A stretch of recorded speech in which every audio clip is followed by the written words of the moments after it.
Into the ocean. Gomez had turned his living quarters into a command center. The living room was crammed with buzzing, humming, blinking pieces of equipment. The only place Raven could find to sit down was the sofa next to Gomez himself. The astronomer looked as tense as a live wire stretched almost to the breaking point. The wall screen across the living room showed the submersible, floating in space outside the Haven habitat.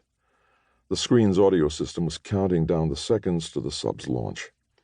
Gomez's eyes flicked from one piece of droning, chattering equipment to another. Every light showed green as the audio's countdown continued smoothly, but the astronomer looked as anxious as a man facing a firing squad. Raven put out her hand and rested it on Gomez's thigh. He took no notice of it.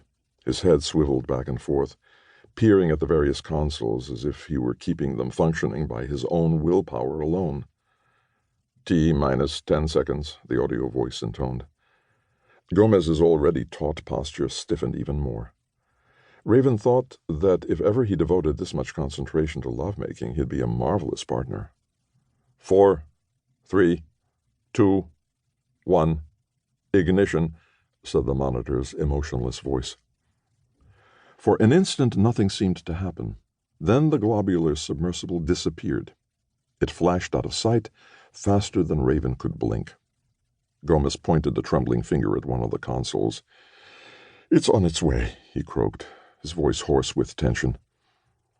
The wall screen showed a telescope's view of the submersible dwindling against the background of Uranus's blue-gray clouds.